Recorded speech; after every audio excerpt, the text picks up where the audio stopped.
बघ तिकडे बाहेर जायला बरोबर स्क्रीन वर आली, स्क्रीन मध्ये आली बरोबर ती दिलचा आवाज घ्या जरा, मॉम बोलते. तिला जायचंय बाहेर नेहमीप्रमाणे. दिल कुठे जायचं तुला? ते म्हणतील सारखं आमच्या दिलला बाहेर जायचं असतं. खोलू दरवाजा मी दिल. ती बाहेर जायला नाही आता उन्हात, ती कधी गेलेली आहे वरती. हो आता आली आहे. 6 तास वरती झोपलेली 6 होती. तास वरती होती. जायचं दिल? नाही नाही आता नाही. खोल दरवाजा, खोल दिल, खोल खोल दरवाजा. हा खोल ना. Good, very good. खोल खोल खोल खोल दरवाजा. खोल. बाहेर जाऊन तरी राहते ती, लगेच परत येते घरात. एक प्रश्न विचारला होता की ते फ्रूट चॅलेंज होता, गॅस द फ्रूट चॅलेंज. त्यामध्ये हा फ्रूट होता आणि सर्वांनी तो राईट आन्सर दिला.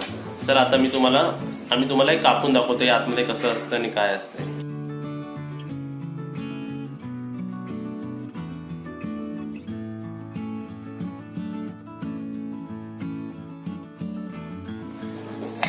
हे डायरेक्ट साली सकट खायचं. आवळ्यामध्ये बी असते ना, तशीच आहे षटकोनी बी. आंबट गोड लागतो पण छान लागतो. ते चावताना कसा काकडीसारखा वाटतो. नमस्ते, आज मी अरबीची भाजी बनवते. माझ्या बदल्यात तुम्हाला दिल बनवून दाखवणार आहे भाजी.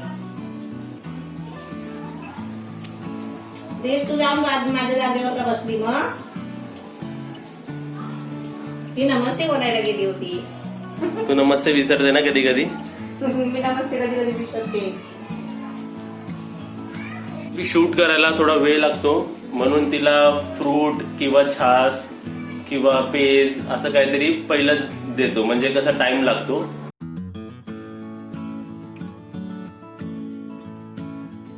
नवीन रेसिपी पाहण्यासाठी लाईक करा, सबस्क्राईब करा आणि ही घंटी वाजवा.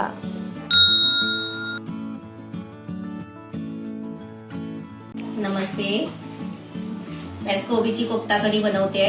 ते पण मसूरची डाळ टाकून एकदम मस्त आणि स्पेशल आहे. आणि मसूरची डाळ तर चांगली पौष्टिक असते. त्याच्यामुळे काय करायचं, आपण कोणती पण भाजी वगैरे बनवायची असेल तर मसूर आणि मसूरची डाळ आपल्या जेवणामध्ये जास्त वापरायची. कारण ती तब्येतीला चांगली असते. तिला वातोळ नाही, काय नाही, त्याला अपयच नाही कसला असतो. त्यासाठी आपण मसूरची डाळ आहे ना जेवणामध्ये जास्त त्याचा वापर करायचा. तर मी आता तुम्हाला आहे ना ती मसूरची डाळ वापरून मी तुम्हाला कोबीचे कोफ्ते बनवून दाखवणार आहे.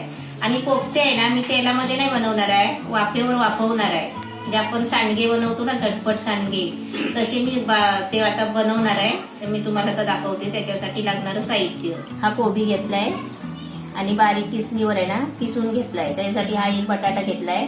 बटाटा शिजवून घेतलेला आहे, फक्त याला साल काढून किसायचं आहे. हा बेसन घेतलाय, आपल्याला याच्यामध्ये जेवढा बेसन लागेल तेवढं घ्यायचं आहे.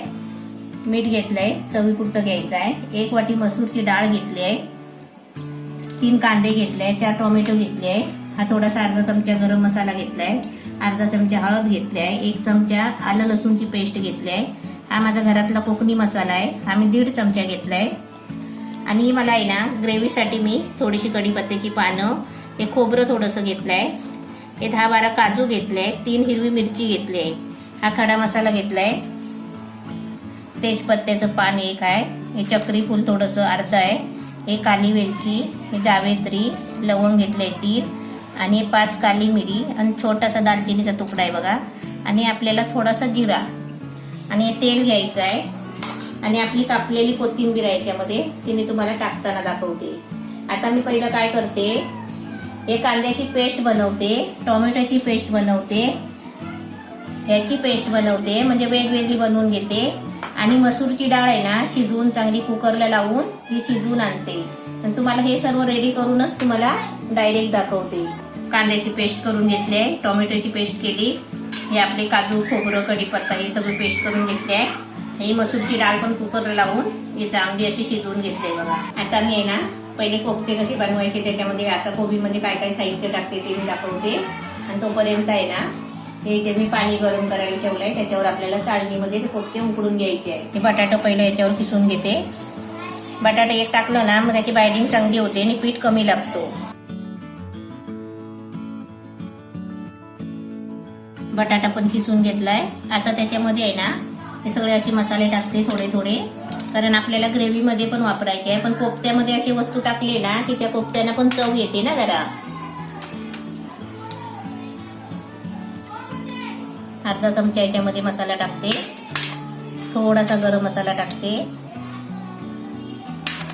थोडीशी आलं लसूणची पेस्ट टाकते आणि आपल्याला याच्यामध्ये चवीपुरतं मीठ टाकायचं आहे. म्हणजे कोफ्त्यापुरतीच आपल्याला मीठ टाकायचं आहे. आता हे आहे ना आपल्याला बेसन टाकून मळून घ्यायचं आहे. पहिलं मी आहे ना चालणीला तेल लावून घेते. चालणीला तेल लावलं ना मग त्याच्यामध्ये कोफ्ते चिपकत नाही. आता हे मी मळून घेते सगळं. थोडीशी याच्यामध्ये कोथिंबीर टाकते.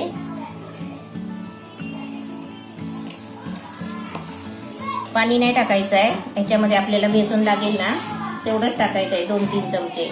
हे सर्व साहित्य मिक्स करून झालंय बघा. आता याच्यामध्ये आपल्याला जेवढं बेसन लागेल ना तेवढं, म्हणजे आपल्याला आहे ना गोळे व्हायला पाहिजे, बनले पाहिजेत असं एवढंच वापरायचं आहे, जास्त नाही वापरायचं आहे. पहिले मी 2-3 चमचे घेते.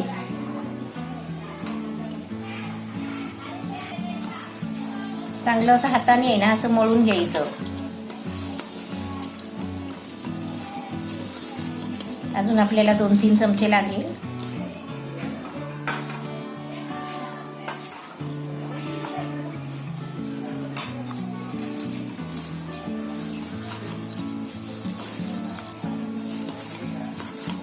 पीठ टाकून आहे ना असं चांगलं हाताने मळून घ्यायचं. हे सगळं पीठ आहे ना त्याच्यामध्ये चांगलं विरघळतो. आता मस्त झालंय बघा, छान झालंय. म्हणजे मी 6 चमचे पीठ टाकलंय. असं पण नाही की त्यातला कोबी दिसला तरी चालेल, सर्व साहित्य यातलं दिसायला पाहिजे एवढं पीठ टाकायचं, जास्त पीठ नाही टाकायचं. आता आपल्याला याचे आहे ना गोळे बनवायचे आहेत छोटे छोटे. पाण्याला उकळी आली आहे त्याच्यावरती आता मी चाळून ठेवते. त्याच्यावरती असे हे गोळे ठेवायचे आहेत.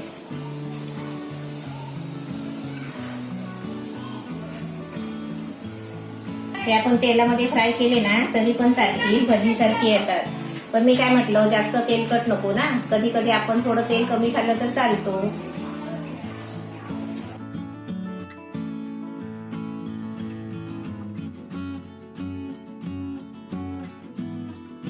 सर्व आपले कोफ्ते बनवून झाले आणि वाफ लावायला ठेवले. ते आपल्याला 10 मिनिटं याला वाफ लावून घ्यायची आहे. तिथे आपली दिल खाते. इकडे 10 मिनिटाचा टायमर लागलाय आणि आता इकडे ग्रेव्ही बनवतेस ना. 10 मिनिटं शिजायला ठेवले ते कोफ्ते. तोपर्यंत इकडे मी ग्रेव्ही बनवते. तेल टाकलंय आणि तेल गरम झाल्यावरच हे सगळे आपले खडे मसाले टाकायचे. दिल काय मुलं खेळताय, मुलांचा आवाज येतोय ना, तर दिलला बाहेर जायचं आहे. हे बघा दरवाजा खोलला. गरम मसाला चांगला फ्राय झालाय बघा, चांगला भाजलाय. आता त्याच्यामध्ये कांद्याची पेस्ट टाकायची.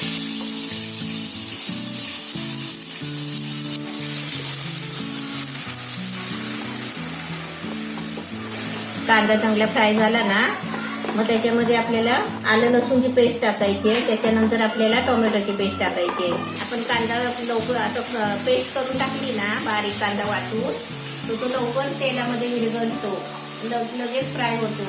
आणि आपण समजा बारीक कापून कांदा टाकला ना तर तो फ्राय व्हायला ना उशीर लागतो. आणि ग्रेव्ही पण त्याची आहे ना जरा जाडसर येते. कांदा बघा मस्त एकदम झालाय, कलर चेंज झालाय. आता त्याच्यामध्ये मी आलं लसूणची पेस्ट टाकते. आलं लसूणची पेस्ट आहे ना आता कांद्याबरोबर ती चांगली फ्राय करून घ्यायची. म्हणजे लसूण फ्राय झाली ना की लसूणचा स्वाद चांगला येतो. आता लसूण पण चांगली फ्राय झाली, कांदा फ्राय झाला. आता त्याच्यामध्ये ही टोमॅटोची पेस्ट टाकते. आता टोमॅटो पण आपण कापून टाकली तर बघा किती टाइम लागतो ते विरघळायला, पिघलायला, एकदम त्याची ग्रेव्ही बनवायला. म्हणजे सारखं सारखं आपल्याला ढवळत राहिलं ना तर आपल्याला अर्धा तास लागतो त्याची पेस्ट बनवायला, याच्यामध्ये ग्रेव्ही तयार करायला. पण असं वाटून आपण बनवली ना तर लगेच त्याची पेस्ट बनते बघा. आता काय याच्यातलं पाणी मुरलं की आपली ग्रेव्ही बनली. आता याच्यावरती आहे ना मी थोडं झाकण ठेवते. आता याच्यावरती 2 मिनिटासाठी झाकण ठेवते. म्हणजे कसं माहिती आहे वाफेने आहे ना टोमॅटो लवकर शिजतो. आपली 2 मिनिटं झालेत बघा. किती टोमॅटो बघा शिजलाय चांगला. आता आपल्याला याच्यामध्ये आहे ना मसाले ते आपली काजू खोबऱ्याची पेस्ट वाटलेली ती टाकायची आहे. ह्याच्यामध्ये आपल्याला मसाले पण टाकायचे आहेत. हा गरम मसाला आहे, हळद, हा आपला मसाला 1.5 चमचा मसाला टाकायचा आणि याच्यामध्ये आपल्याला 1 चमचा बेसन टाकायचं आहे. 1 चमचा बेसन म्हणजे त्याच्यामध्ये आहे ना तेलामध्ये बेसन पण चांगला भाजून निघतो. आता याच्यामध्ये थोडासा पाणी टाकते आणि मसाला पूर्ण चांगला भाजून घेते. आपल्याला थोडा पाणी टाकते बघा.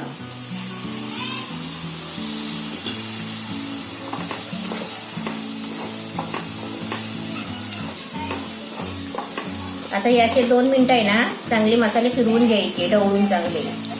आता आपल्या याच्यामध्ये मसाले वगैरे सगळे टाकून झालेत आहे. आता हे चांगला मसाला भाजला ना की त्याच्यामध्ये आपल्याला डाळ ओतायची आहे.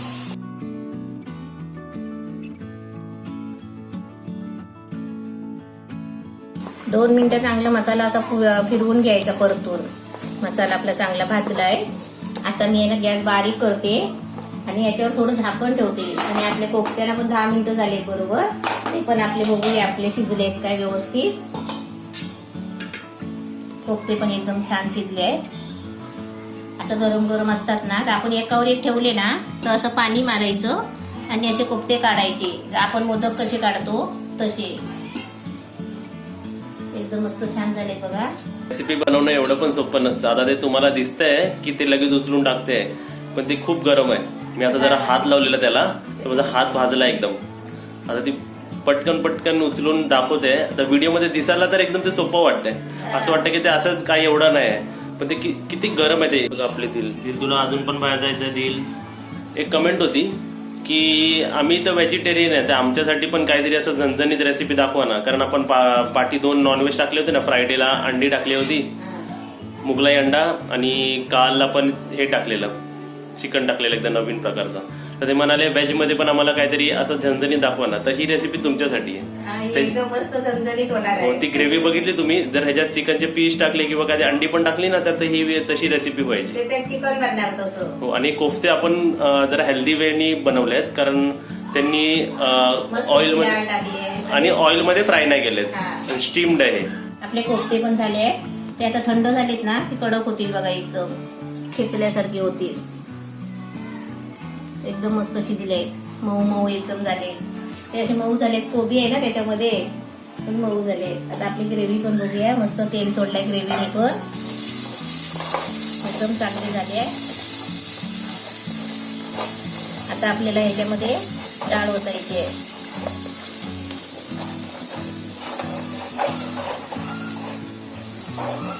अशी खाली मसाला लागला ना तर टेन्शन नाही घ्यायचं, कारण ते पूर्ण आहे ना काढून टाकायचं.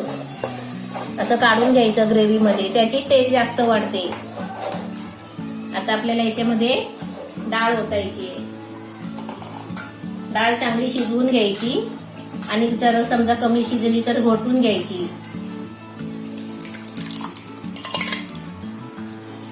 तुम्हाला भाजी करायची गरजच नाही अशी जर डाळ बनवली तर.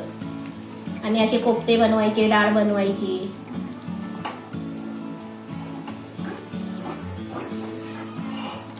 आत्ताच आपल्याला जेवढं कोफ्ते टाकायच्या आधी आणि मीठ टाकायच्या आधी जेवढं आपल्याला पातळ घट्ट पाहिजे असेल ना तर ते आत्ताच करायचे.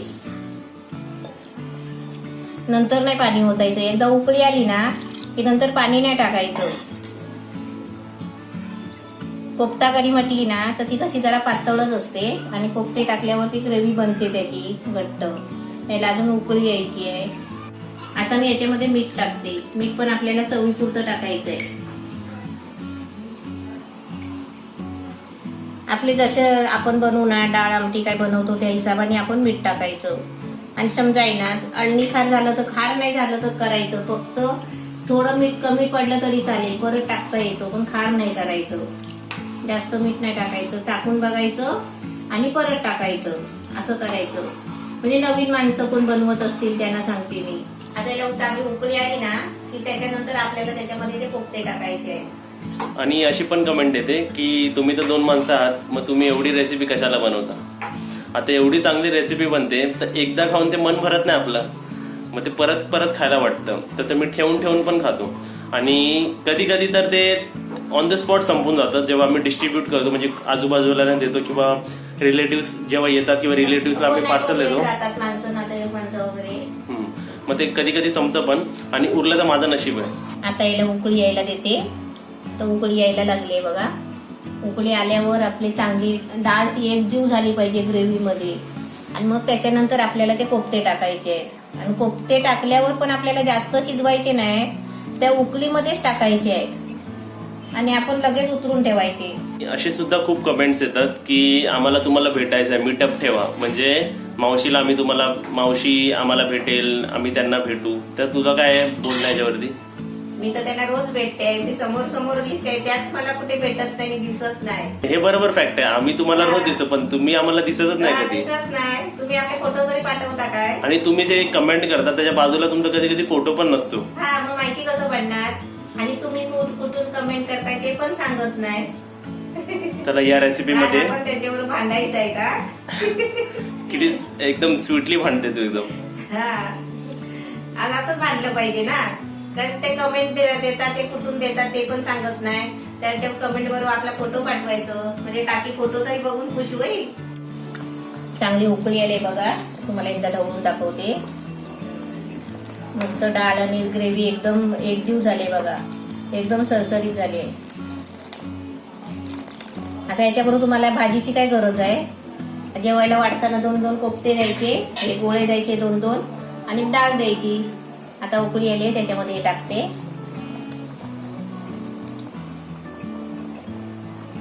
सोडताना हलू सोडायचं, कारण हातावर राही ना, उडतोय बघा, असं उडतोय. आता मला सवय झालेली आहे म्हणून. इकडे आतमध्ये कोफ्ते सोडायचं काम चालू आहे, आणि मला सुद्धा 2-3 जणांनी रेसिपी बनवायला सांगितली होती. मम्मी, तर मी कोणती रेसिपी बनवू? तो फ्राय काय ते तू सांगशील मशरूम फ्राईड राईस बनव. जे बनवतो ते. हा, तू ते बनवतोस ना रोज. तू कधी कधी ताई आल्यावर बनवते ते. आता ताई येणार आहे ना, तेव्हा तू बनव. माझ्या हाताचा mushroom fried rice, paneer chilli आणि सर्व फ्राईड राईस असतात ना, ते सर्व पप्पू चांगले बनवतो. म्हणजे ते कसं सोपं असतं सर्व, 10-10 मिनिटात. फक्त इन्ग्रेडियंट्स अवेलेबल पाहिजे आपले, बाकी लगेच बनतं ते. कोफ्ते टाकले तर एकदमच बारीक आता गॅस करून ठेवलाय. जरा आहे ना तेल सुटू दे त्याला वरती, थोडस झाकण. एकदमच गॅस बारीक केलाय, त्याला उकळी पण येत नाही बघा. थोडस मी झाकण ठेवते 2 मिनिटासाठी, म्हणजे कसं वर आहे ना चांगलं तेल तरंगताना दिसतो. मग 2 मिनिटानंतर आपली रेसिपी झाली. कोफ्ते, हा, मग कोफ्ते पण चांगले त्याच्यामध्ये शिजलेले आहे, म्हणजे जरा त्याच्यामध्ये मिठप होईल त्यांचा. काय होईल? मिठप मिठप तू बोलतोस ना, आपल्या माणसांचा मिठप होतो ना, भेटायचं तसं त्यांचं ग्रेव्ही मध्ये कोफ्त्याचं मिठप होईल. नेहमीप्रमाणे बघा, आमची रेसिपी तिकडे बनत असेल तेव्हा आमची दिल झोपून जाते. आता मी याच्यामध्ये कोथिंबीर टाकते आणि गॅस बंद करते. तुम्हाला आहे ना वाढून देते, तुम्ही खायची सुरुवात करा. पहिला आधी भाताबरोबर खावा, चपाती बरोबर. आणि तुम्ही जेव्हा बनवाल ना, तेव्हा तुम्हाला घट्ट पाहिजे तर घट्ट करू शकता, पातळ पाहिजे तर पातळ करू शकता. तुमच्या मनाने तुम्ही करू शकता, हे पातळ घट्ट. आता गॅस बंद करते. आपली मस्त भाजी तयार झालेली आहे. डाळ भाजी तुम्ही काहीही बोला, पण एकदम सुंदर डिश झालेली आहे. आणि अशी मस्त बिन तेलाचे कोफ्ते. आता चपाती दिली आहे आणि तुम्हाला आता डाळ कोफ्ते देते. डाळ कोफ्ते काढताना असं एका बाजून काढायचे. मस्त झाले बघा. मी आता ढवळते टाकल्यापासून. आपण सारखं ढवळत नाही राहायचं, कारण ते तळलेले नाही आहेत ना, तरी पण ते काही तुटत नाही एवढे बघा, चांगले आहेत. अशी डाळ भाजी देतो ना आपण, भाजीच्या ऐवजी हे 2 कोफ्ते अशी डाळ द्यायची, आपली भाजी तयार. चला आता आपण टेस्ट करून बघूया ही रेसिपी कशी झाली ती. असा चमचा घ्यायचा, चमच्याने डाळ घ्यायची आणि खाऊन बघायची. कोफ्ता पण असा चमच्याने तोडायचा. किती छान झालाय. आता ते असं कोफ्ता कढी म्हटली ना, कोफ्ता डाळ आपली, तर अशी कोफ्ता घ्यायचं आणि डाळ घ्यायची आणि चमच्याने खायची. एकदम छान झाली. तुम्ही चपाती सोबत खाऊ शकता, तुम्ही भातासोबत खाऊ शकता, तुम्ही पाव पण आणून खाऊ शकता याच्यासोबत. आता आपण मिसळ उसळ कशी खातो, तर ते पावासोबत पण खाल्लं तर अजून एकदम चांगली टेस्ट, आता एकदम वेगळं वाटेल मस्त खायला. आणि जसं नॉनव्हेजसाठी ट्रीट असते, व्हेजिटेरियनसाठी ही ट्रीट आहे. जशी कमेंट होती की आमच्यासाठी पण काहीतरी झणझणीत बनवून दाखवा, तर ही रेसिपी तुम्ही बनवा. आज सोमवार, आज रात्री पण तुम्ही बनवू शकता, किंवा उद्या तर फिक्सच बनवा ही गोष्ट, ही रेसिपी, आणि तुम्ही सर्वांना खायला द्या. टेस्टला एकदम चांगली लागते. पाव मी तर मला तर पाव सोबत आवडेल खायला. तुम्ही चपाती सोबत आणि भातवारांना डाळची पण गरज नाही, कढीची पण गरज नाही. आता कोबी येतात, कोबीची भाजी रोज माणूस म्हणजे रोज कोबीची भाजी काय करायची, रोज कोबीची भाजी. पण कोबीचे भाज्यांचे प्रकार पण असे वेगवेगळे आहेत, ते आपल्याला येत नाही. आता कोबीची भाजी मी केली असतं, पप्पू बोलला असता आता कशाला कोबीची भाजी केलीस असं. म्हणजे कोबीचे मी कोफ्ते बनवले. म्हणजे असे ट्रिक्स आहेत ना भाजीचे भरपूर आहेत, पण ते आपल्याला करायला येत नाही. म्हणून आपल्याला वाटतं तेच भाजी काय करायची असं होतं. हा, मग तुम्ही ही आज रात्री किंवा उद्या ही रेसिपी नक्कीच बनवा आणि आम्हाला कमेंटमध्ये सांगा की तुम्हाला रेसिपी कशी वाटली. बघा आता मम्मी जेवते आणि हा मम्मीचं जेवणाचं ताट आहे. आज ही भाजी आहे, आपली आजची रेसिपी आहे. आणि नेहमीप्रमाणे मम्मी दही खाते जेवणावर. लंचमध्ये तुम्ही कधी पण दही इन्क्लूड करा. आणि अजून एक तुम्हाला टिप्स या रेसिपी थ्रू. आता नोव्हेंबर, डिसेंबर, जानेवारी हे 3-4 महिने तुम्ही बघा हे सफेद तिल आहेत. जेवण झालं की असं सफेद तिल घ्यायचं एक चमचा पूर्ण आणि असं खायचं. आणि ते झालं की त्यावर थोडासा गुळाचा तुकडा खायचा. हे ह्या महिन्यासाठी खूप चांगलं असतं आणि ही टिप मला मम्मीनेच दिली आहे. जेवल्यानंतर जेवताना दही घ्यायचं, पण दही मध्ये साखर नाही, साखर नाही, मीठ नाही, असं दही घ्यायचं. हो. आणि ते जेवताना ते दही खायचं. आणि मी जेवण झालं की 1 चमचा तिळ घ्यायचा, चावून खायचे. त्याच्यामध्ये थोडंसं गुळ घ्यायचं. गुळ जास्त नाही घ्यायचं, थोडं घ्यायचं. हे मी खाऊन बघितलंय आणि मला हेल्थ बेनिफिट खूप झालेत. आणि काळे तिल असेल तर अजून चांगले, पण सफेद तिल, काळे तिल कोणतेही घ्या आणि थोडंसं गुळ घ्यायचं आणि खायचं.